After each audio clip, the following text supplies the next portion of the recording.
Time to cover same height. देखो क्वेश्चन कैसे है, बता रहा हूँ। बोलते हैं कि एक पत्थर को मैंने ऊपर फेंका, सुन रहे हो ना? पत्थर को ऊपर फेंका, पत्थर को ऊपर फेंका। बोलते हैं कि पत्थर ऊपर जा रहा था जा रहा था जा रहा था, तो वो ना सेम हाइट पे था 5 सेकंड के बाद और 8 सेकंड के बाद। 5 सेकंड के बाद और 8 सेकंड के बाद वो सेम हाइट पे था, ऐसा बोलते हैं। तो फिर वो कितने हाइट पे रहा होगा? है समझे? क्वेश्चन ही नहीं समझ रहा है ना, ऐसा क्वेश्चन रहता है। So when the stone is throne upward, it was at same height after 5 seconds and 8 second. कौन बताएगा मेरे इस सेंटेंस का डायग्राम पे मतलब? बता सकते हो दिमाग लगा? अगर मैंने फेंका तो वो सेम हाइट पे 2 बार था। एक बार 5 सेकंड के बाद सेम हाइट पे था, फेंकने के 5 सेकंड के बाद जैसे ही फेंका 1 2 3 4 5 6 1 2 3 4 5 इतने हाइट पर गया समझो। 1 2 3 4 5 6 7 8। अरे आया नहीं आया फिर? मान लो कि 5 सेकंड के बाद वो जिस हाइट पे था उस हाइट पे और एक बार आएगा कि नहीं वापस आते समय? फिर यार अगर वर्धा से नागपुर जा रहे यार तुम लोग, तो क्या यहां से 2 बार नहीं जाओगे? ये खड़की का मंदिर लगता है, जाते समय लगेगा, आते समय गायब हो जाएगा। ऐसे तो नहीं होगा। यहाँ से जा रहे थे, हाँ यहाँ से गए, फिर वापस आते समय भी यहाँ से तो आओगे ना। तो अगर मैं बोलता हूँ कि यहाँ से, मतलब ये जैसे कि हाइट वाला क्वेश्चन है। अब जैसे मैंने बॉडी को पत्थर को ऊपर फेंका, तो वो पत्थर जो मान लो कि ये वाली हाइट की बात कर रहा हूँ मैं, ये वाली यहाँ से गया, मतलब ये हाइट देखो इतनी थी, यहाँ से जाते समय ये हाइट इतनी थी, जाते समय एक उस वक्त टाइम मान लो कितना हो गया था? T1 हो गया था, T1 हो गया था, यहाँ से तक का टाइम T1 हो गया था। बाद में यही पत्थर वापस ऐसा भी तो आएगा ही ना कभी, तो उस वक्त भी तो ग्राउंड लेवल से उतनी हाइट पर आ गया। उतनी तो हाइट है, देखो उतनी तो हाइट है, उतनी हाइट है। फिर से इसको एच को ना अंदर लिखता हूँ, इधर ऐसे दोनों एच को अंदर लिखता हूँ। ओके, तो ये जाते समय एक बार उस जिस हाइट पे था, आते समय भी एक बार जमीन से उसी हाइट पे आ गया। तो यहां से तक मान लो टाइम कितना हो गया था? T1। ओके, इसको मैं T1 बोलता हूँ। यहां से तक टाइम कितना हो गया था? ये हो गया था, मान लो यहां से तक टाइम हो गया था तुम्हारा T1। ओके, और जब वो वापस आ रहा था तो ये यहां से यहां तक तुम्हारा टाइम कितना रहा होगा? ये कितना रहा होगा? T2।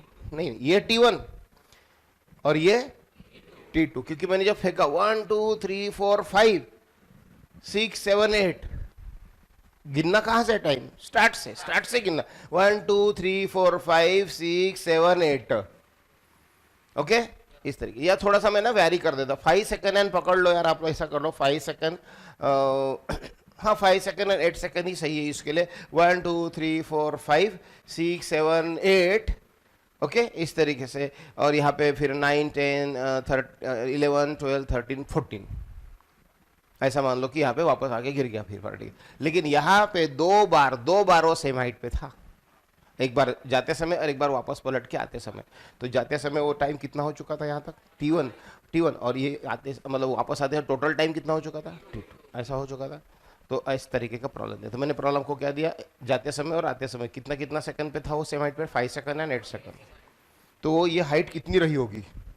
कुछ नहीं दिया ना, यू नहीं दिया, वी नहीं दिया, कितने से फेंका, कितने स्पीड से फेंका, कुछ नहीं दिया, बस इतना सा प्रॉब्लम। इसका आंसर आप कैसे निकालोगे? कौन से फार्मूले लगाओगे? कैसे निकालोगे इसका आंसर, है ना? कौन से फार्मूले लगाओगे? V is U plus T लगाएंगे कुछ ना कुछ यहाँ पे। फिर और क्या करोगे? S is U T plus A T square लगाओगे, S N H T N T1। फिर और यहाँ पे भी लगाओगे एस यू टी प्लस यहाँ पे डी स्क्वायर लगाओगे।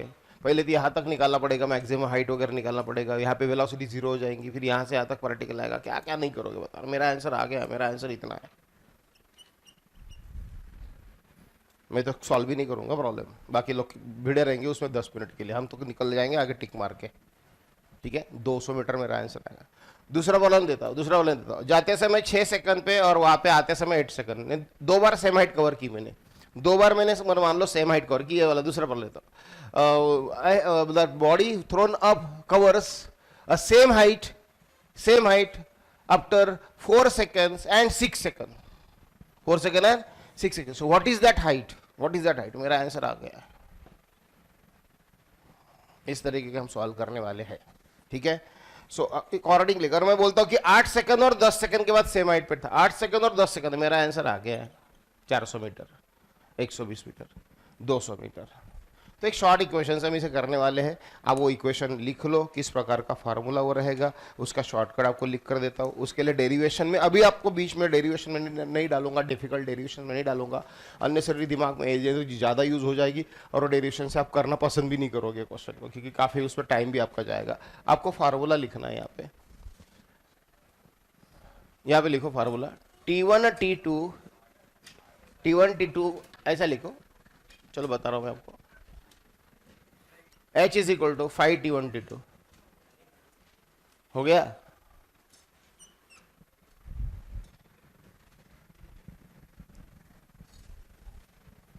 तो बड़ा सा डेरिवेशन है, इसके लिए 2 पेज आपको लिखना पड़ता है। एक क्वाड्रेटिक इक्वेशन यूज होता है square ut plus half T square में t की वैल्यू डालना पड़ता है आपको। t की वैल्यू u बाई जी जो आपने सॉल्व की थी याद है, u बाई जी वो पुट करके और फिर लंबा सा क्वाड्रेटिक इक्वेशन सॉल्व होता है, उसको करके आप इसे कर सकते हो। लेकिन ये वाला फार्मूला से आप करेंगे, लिखो h is equal to 5 times T1 T2। ये 5 टाइम्स मतलब कुछ नहीं, ये बता रहा हूँ, सुनो इधर। आपको यहाँ पे देखो, आपको एक फार्मूला पता है, देखो ये वाला T square is equal to twice H by G करवाया एक formula, T square is equal to twice H by. इस टी स्क्वायर का ना 2 टी में लिख दो, T1 T2। टी स्क्वायर ने टी इंटू टी, शॉर्टकट बता रहा हूँ, याद रखने का बता रहा हूँ सिर्फ। टी स्क्वायर ने 2 बार टी आएगा, T1 T2 is equal to कितना आया 2h by G. Therefore h is equal to g by 2 T1 T2 and h is equal to 10 by 2 T1 T2 and h is equal to 5 times T1। एकदम short में ही लिखो इतना सा expression, अगर लिखना भी होगा तो, क्योंकि I don't want to get you into that quadratic equation and लंबा एक्सप्रेशन में और टाइम वेस्ट, और उसको कोई नहीं करते बैठेगा, कोई याद भी नहीं रखता है। लिखते समय तो सब लिख लेते हैं, कोई उस डेरिवेशन से नहीं जाते हैं। So h is equal to 5 times T1 T2 याद रखेंगे, फटाक से आंसर कर देना इससे सॉल्व।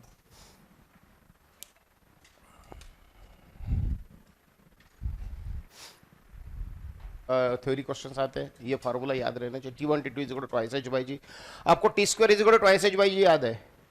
बोलो यार याद है या नहीं है? T square is equal to twice H by G याद है ना? तो टी स्क्वायर के 2 टी बना लेना, T1 T2 is equal to twice H by G. अब देखो दूसरी बात सुनो इधर, अब यहाँ पे एक दूसरी बात सुनो क्या है।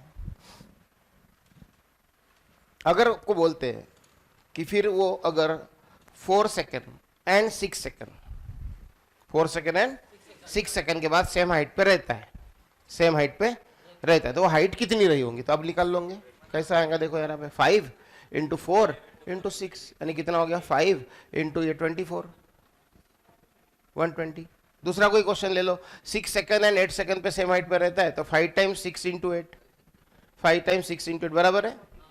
सो कितना आएगा 30 इंटू 5 टाइम्स 6 इंटू 80 ना। सो 5 6 30 इंटू 8 कितना आ रहा है 240। इस तरीके के कैलकुलेशंस आएंगे।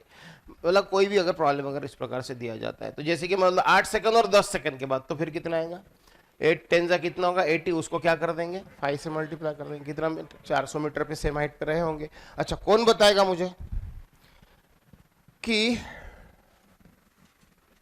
4 सेकंड और 6 सेकंड के बाद 4 सेकंड एंड 6 सेकंड के बाद अगर सेम हाइट पे आते हैं, वो हाइट कितनी रहेंगे निकालना तो आगे आपको 5 टाइम्स T1 T2 कितने स्पीड से फेंका गया होगा, ये आंसर आप दे सकते हो यार, कितने स्पीड से फेंका गया होगा तब ऐसा हुआ होगा कि 4 और 6 सेकंड के बाद वो सेम हाइट पे आएंगे।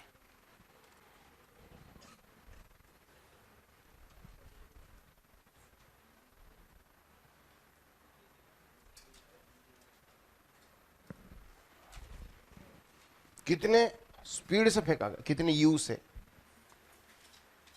आपको यू वाला एक इक्वेशन मालूम है, अभी भी पढ़ा है। टाइम कितना लगता है यू से फेंका तो?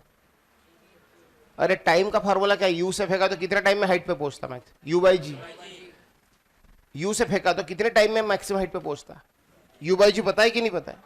बराबर, जाने को यू बाई जी टाइम लगेगा, जाने को यू बाई जी टाइम लगेगा और आने को भी यू बाई जी टाइम लगेगा, यानी टोटल टाइम कितना लगेगा 2u बाई जी किया है कि नहीं अभी भी तैयार 2u बाई जी बराबर है। सो सुनो अभी देखो कितना आसान है ये।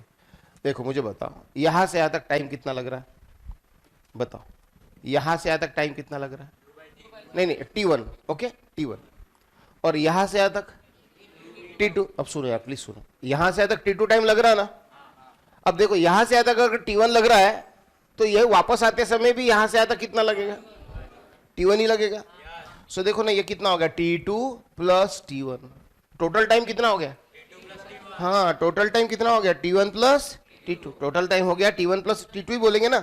देखो ये t1 तो ये t1, ये t1 तो ये वाली लाइन छोड़ो, ये t1, बट ये कितना है, तो t2 प्लस t1 यानी टोटल टाइम हो गया। तो टोटल टाइम कितना है, t1 प्लस, और टोटल टाइम का फार्मूला तुम्हें पता है, u बाई जी नहीं, 2u बाई जी है, u by G plus u by G बराबर है ना यार। सो बताओ यहाँ पे कितना हो गया, t1 प्लस t2 कितना हो गया, 2u बाई जी हो गया। मतलब मेरे पास एक t1 प्लस t2 का फार्मूला है 2u बाई जी। बहुत काम का है, बहुत काम का है। t1 plus t2 is equal to 2u by G, u by G plus u by G, 2u by G. तो ये यहां से यहां तक t1 और यहां से यहां तक का t2, इन दोनों की अगर एडिशन कर दी, ये t2 प्लस ये t1, तो ये टोटल टाइम ही हो जाता है एक प्रकार से। तो यहां पे देखो u का फार्मूला चाहिए तो आप बना के रख सकते हो। अच्छा ठीक है, एक स्टेप और लिखता हूं, don't worry. u is equal to g by 2, सही लिखा के देखो, g by 2 t1 plus t2। तो u is equal to g by 2 यानी 10 by 2 t1 plus t2। Therefore u is equal to 5 times t1 plus t2। इससे आप पता चल जाएगा कि कितने स्पीड से फेंका रहा होगा, डायरेक्ट पहुंच जाओगे कंक्लूजन पे। सो दो आंसर बताया मैंने आपको। अगर 4 सेकंड 6 सेकंड के बाद सेम हाइट कवर करता होगा तो वो हाइट कितनी, तो 5 टाइम्स t1 इंटू t2। और वो कितने स्पीड से फेंका होगा, तो 5 टाइम्स t1 प्लस t2। बस दो कंक्लूजन, एक 5 into t1 t2 and height, और एक 5 टाइम्स t1 प्लस t2 यानी 6 और 4 कितने हो गए, 10, 10 इंटू 5 50 के स्पीड से फेंका होगा। बात खत्म करने का। इसमें अगर तुम जाओगे ना काइनेमेटिक इक्वेशन से, आपको बता रहा हूँ 5 से 10 मिनट खा जाओगे तो भी किचड़ किचड़ मिचड़ करते करते पेजेस खराब करोगे, लेकिन तुम्हारे फाइनल ड्यूरेशन तक पहुँचते पहुँचते दिमाग खराब हो जाएगा। बिल्कुल हाथ नहीं लगाना लॉन्ग मेथड को, नहीं तो ये प्रॉब्लम छोड़ देना अगर ये फार्मूले नहीं याद है, क्योंकि ये करने जाओगे आपके 10 क्वेश्चन छूट जाएंगे उसके चक्कर में। ये फार्मूले याद रखोगे, फटाफट निपट के निकल लेना आगे। चलो लिखो, थ्रोन अप वर्टिकली कवर्स, पहले हो गया क्या इतना, पहले लिखो, पहले इतना अच्छे से लिखो। सुने, ये तो फटाफट निपटाओगे तुमने। ये तो कैसे निपटाए, u is equal to 5 times t1 plus t2 से निपटाओ। सो मतलब यहाँ पे आ जाएगा तुम्हारा 5 इंटू 4 प्लस 6 यानी 5 into 10 is equal to 50 metre आ गया। सॉरी मीटर कहाँ से, मीटर पर सेकंड आ गया। h का फार्मूला तो अभी भी बताया हमने, 5 टाइम्स t1 इंटू t2। सो इसका आ गया तुम्हारा 5 इंटू 4 इंटू 6 आ गया, मतलब यहाँ पे 5 इंटू 24 यानी 120 मीटर आ गया। और तीसरा वाला कैसे निकाला, बहुत बढ़िया, वेरी गुड। सही समय पे सही फार्मूला स्ट्राइक होने पर ऐसी मजा आती है। फिर यू स्क्वायर बाय 2g पता है ना तुमको, और एच मैक्स का फार्मूला यार, एच मैक्स का फार्मूला तुम्हें यू स्क्वायर बाय 2g अभी भी पता है, याद भी करवा लिया था हमने। यू तो तैयार है मेरे पास, कितना है 50 का स्क्वायर आएगा, फिर यहाँ पे 2 इंटू 10 आएगा, तो ये 2500। 50 का स्क्वायर कितना होता है, 2500 अपॉन 20 आ गया, तो 250 अपॉन 2 यानी 125 मीटर आएगा। स्पीड देखो आप, स्पीड क्या रहेंगी आप सोच के देखो। सिर्फ इसको यहाँ से यूटी प्लस लाविटी स्क्वायर लगाते लगाते यहाँ से ए से बी, फिर ए से सी लगाओ, फिर ये सी से डी लगाओ, कि यहाँ से यहाँ तक सॉल्व करो, यानी 1.5 पेज एक्सप्रेशन बनता है, 1.5 पेज कैलकुलेशन बनते हैं एक एक क्वेश्चन के। वो रास्ते से अपने को जाना नहीं। अगर आपने ये ट्रिक अगर समझ ली ना, ऐसे ऐसे टिक करोगे, अब ऐसे ऐसे टिक करोगे क्या आंसर, ठीक है। बराबर रिवाइज करना, लेकिन रिवीजन और बहुत मेहनत चाहिए, लेकिन सही वक्त पे फिर फटाफट सारा याद भी तो आना चाहिए। इसके लिए मैं बोलता हूँ ना, मेरे नोट्स बार बार रटो, वही वही वही वही फिर से अपने मन से करके देखो, मैंने लिया प्रॉब्लम, और वो अगर आपको याद आने लग जाए समझ लेना कि आप पक्के होते जाओगे। फिर एक्सरसाइज में जाओ लगे तो।